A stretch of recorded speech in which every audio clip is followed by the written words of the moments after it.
नाशिक शहरात सध्या विविध ठिकाणी रस्त्यांची कामे तसेच पाईपलाईन टाकण्याची कामे मोठ्या प्रमाणात सुरू आहेत। मात्र पाईपलाईन टाकल्यानंतर रस्ते व्यवस्थित न बुजविल्याने नागरिकांना आणि वाहन चालकांना मोठ्या अडचणींचा सामना करावा लागतोय। अंबडवजन काठाजवळ पाईपलाईन टाकण्यासाठी खोदण्यात आलेला रस्ता व्यवस्थित न बुजविल्याने सकाळच्या सुमारास एका ट्रकचे चाक खड्ड्यात अडकले, त्यामुळे काही काळ वाहतुकीचा खोळंबा झाला। ट्रक खड्ड्यात अडकल्याने परिसरातील नागरिक आणि वाहन चालकांनी घटनास्थळी गर्दी केली। ट्रक बाहेर काढण्यासाठी मोठी कसरत करावी लागली। या घटनेमुळे रस्त्यावरील कामे करताना संबंधित यंत्रणांकडून सुरक्षतेच्या उपाययोजनांकडे दुर्लक्ष होत असल्याचा आरोप नागरिकांकडून करण्यात आला।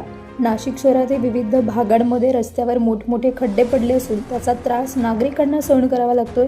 विशेषतः पावसाळ्यात खड्ड्यांमध्ये पाणी साचल्याने त्यांची खोली लक्षात येत नाही, त्यामुळे दुचाकीस्वारांचे अपघात होण्याचे प्रमाण वाढले आहे। अनेक ठिकाणी वाहन चालकांना जीव मुठीत धरून वाहन चालवावे लागत आहे। खड्ड्यांमुळे आतापर्यंत अनेक अपघात झाले असून काही नागरिकांना जीव गमवावा लागला आहे। आता मोठी वाहने देखील खड्ड्यांमध्ये अडकत असल्याने वाहतुकीचा प्रश्न गंभीर बनला। अंबडवजन काठाजवळ ट्रक अडकण्याच्या घटनेमुळे या रस्त्याची दुरवस्था पुन्हा एकदा समोर आली आहे। पाईपलाईन, दूरध्वनी वाहिन्या आणि इतर कामांसाठी रस्ते खोदल्यानंतर ते तातडीने आणि दर्जेदार पद्धतीने बुजविणे आवश्यक आहे। संबंधित विभागांनी काम पूर्ण झाल्यानंतर रस्त्याची पाहणी करून खड्डे तातडीने बुजवावेत, तसेच वाहतुकीस अडथळा निर्माण होणार नाही याची दक्षता घ्यावी, अशी मागणी नागरिकांकडून होती आहे। प्रतिनिधी राजेंद्र सूर्यवंशी यांच्या रिपोर्टनुसार।